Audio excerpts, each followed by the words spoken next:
Hi friends, ఇక్కడ ఏం చేస్తున్నాం అనుకుంటున్నారు కదా. ఇప్పుడు దీపావళి కూడా కాదు, ఇప్పుడు క్రాకర్స్ కాలుస్తున్నారు ఏంటా అని చెప్పి అనుకుంటున్నారు కదా. ఇక్కడ ఏం చేస్తున్నామంటే బట్టల సెల్ఫ్ సర్దుతుంటే ఒక తాడైతే కనిపించింది. ఇంకా ఆ తాడుని పిల్లలకి ఇచ్చాము. ఇంకా వాళ్ళైతే వాళ్ళ అత్తని గోల్ చేశారు, కాల్పించమని, చేతులు పట్టుకొని కాల్పించమని గోల్ చేశారు. ఇంకా వాళ్ళ అత్త ఇంకా తాడుని వాళ్ళతోటైతే కాల్పిస్తుంది ఇక్కడ. ఇంక ఈ తాడు కాల్చిన తర్వాత వాళ్ళ అత్త చెప్పింది హోలీ ఆడదాము అని చెప్పనేసరికి ఇంకా మా లక్కీ ఒకటి గోల్ చేసింది.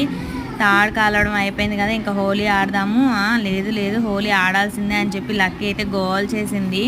రేపు 22 సోమవారం వదినకైతే డెలివరీ ఉంది. ఇంకా తను మీరందరూ బ్లెస్ చేయండి. ఎవరు పుట్టినా కూడా హెల్తీగా పుట్టాలని చెప్పి, తను పుట్టబోయే బాబు కానీ పాప కానీ హెల్తీగా ఉండాలని చెప్పి మీరందరూ బ్లెస్సింగ్స్ ఇవ్వండి ఫ్రెండ్స్. బాయ్.